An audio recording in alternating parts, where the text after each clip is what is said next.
নমস্কার বন্ধুরা, আমি সঞ্জু। প্রত্যেক দিনের মতন আজকেও দুর্দান্ত একটা রেসিপি নিয়ে চলে এসেছি। আশা করি তোমাদের ভালো লাগবে। আজকের রেসিপি বাসমতি চাল দিয়ে বাসন্তী পোলাও। তো দেখো, বাসন্তী পোলাও করার জন্য এখানে আমি 600 গ্রাম বাসমতি চাল নিয়েছি। আর চালটা আমি এই বাটিটার মাপের 3 বাটি নিয়েছি।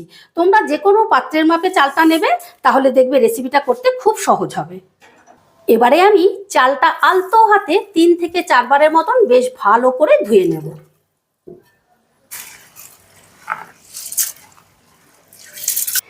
দেখো, চালটা আমি বেশ পরিষ্কার করে ধুয়ে নিয়েছি।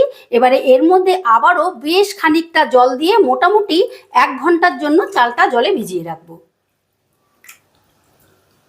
দেখো, চালটাকে আমি 1 ঘন্টা বাদ একটা স্ট্রেনারের মধ্যে রেখে জলটাকে বেশ ভালো করে ঝরিয়ে নিয়েছি।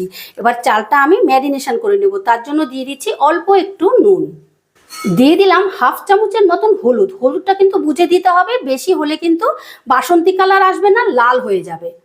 এবারে দিয়ে দিচ্ছি 1 চামচ আদা বাটা, দিয়ে দিলাম 2 চামচ ঘি। তোমরা এটা তেল দিয়েও করতে পারো, সাদা তেল দিয়ে, বাট ঘি দিয়ে করলে পোলাও সবসময় খেতে বেশি সুস্বাদু হয়। এবার এটাকে আমি চালের সাথে বেশ ভালো করে মেখে নেব। এবারে এটাকে মেখেও কিন্তু মোটামুটি 15 মিনিটের জন্য রেস্টে রেখে দেব।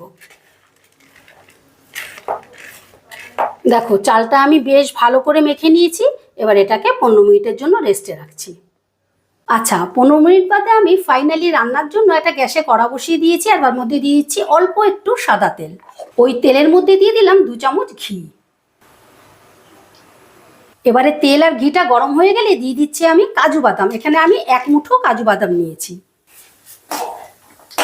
কাজু বাদামটা ভাজা হতে যেহেতু একটু সময় লাগে, সেই জন্য আমি আগে কাজু বাদামটা ভেজে নিচ্ছি। একটু নাড়াচাড়া করে দিয়ে দিচ্ছি কিশমিশ। এখানে আমি 1 বাটি কিশমিশ নিয়েছি। কিশমিশটা যেহেতু ভাজতে বেশি সময় লাগে না, সেই জন্য পরে দিলাম। একটু নাড়াচাড়া করতেই দেখবে কিশমিশগুলো ফুলে উঠেছে। কাজু আর কিশমিশটা বেশ ভালো করে ভেজে নিয়েছি। দেখো, কাজু কিশমিশগুলো কিরকম ফুলে উঠেছে। এবারে আমি এটাকে তুলে নিচ্ছি।